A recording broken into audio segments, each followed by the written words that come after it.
Hoy vamos a analizar el comportamiento de un circuito serie de corriente continua. Tenemos un circuito formado por una fuente de 120 voltios DC y tres resistencias conectadas en serie. R1 de 10 ohmios, R2 de 20 ohmios y R3 de 30 ohmios.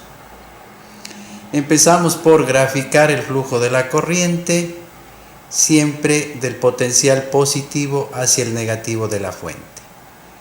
En cada una de las resistencias, el punto por donde ingresa la corriente al elemento es el potencial positivo y el punto por donde sale la corriente del elemento el potencial negativo, generándose de esta manera la caída de tensión en R1, en R2 y en R3.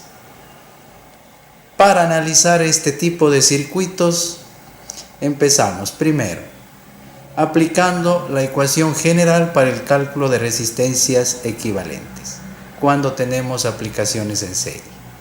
Resistencia equivalente es igual a R1 más R2 más R3, de tal manera que nos queda 10 más 20 más 30, 60 ohmios. El circuito queda reducido a una fuente de tensión y su correspondiente resistencia equivalente de 60 ohmios. Segundo, aplicamos la ley de Ohm. Corriente es la tensión sobre la resistencia, 120 voltios para 60 ohmios, 2 amperios. Si ya tenemos la corriente del circuito, entonces podemos determinar cada una de las tensiones en las resistencias. De tal manera que la tensión en la resistencia 1 será resistencia 1 por la corriente, 10 ohmios por 2 amperios, 20 voltios. Tensión en la resistencia 2, 20 ohmios por 2 amperios, 40 voltios. Tensión en la resistencia 3, 30 ohmios por 2 amperios, 60 voltios. La tensión en la resistencia equivalente será 60 ohmios por 2 amperios, 120 voltios.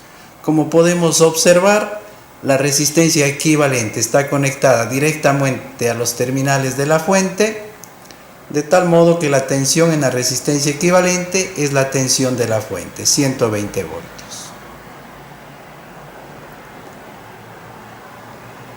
Tercero, apliquemos la ley de tensiones de Kirchhoff en la malla dada por el circuito, en donde debe cumplirse que la sumatoria de tensiones es igual a 0.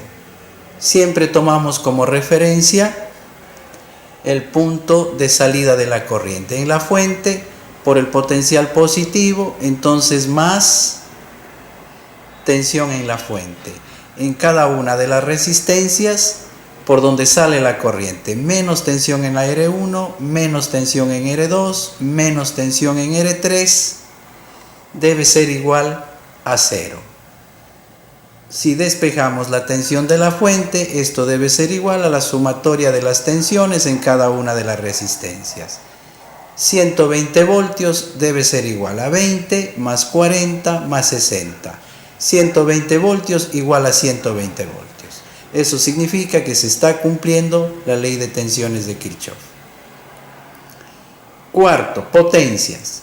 La potencia que entrega la fuente es igual a la potencia en la resistencia equivalente, y esto debe ser igual también a la potencia disipada en la resistencia 1 más la potencia disipada en la resistencia 2 más la potencia disipada en la resistencia 3. Empecemos con la potencia en la resistencia equivalente. Podemos determinar mediante corriente al cuadrado por la resistencia, que es igual también a tensión en la resistencia equivalente al cuadrado dividido para la resistencia equivalente. 2 amperios al cuadrado por 60 ohmios debe ser igual a 120 voltios al cuadrado para 60 ohmios. 240 vatios de la una manera y 240 vatios de la otra manera. Apliquemos el mismo criterio para determinar las potencias en R1, en R2 y en R3.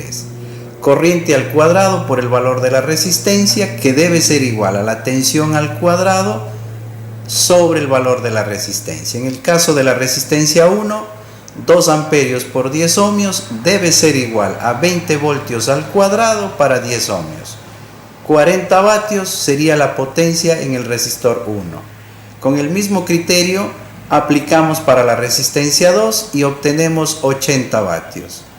De la misma manera para la resistencia 3 y encontramos 120 vatios.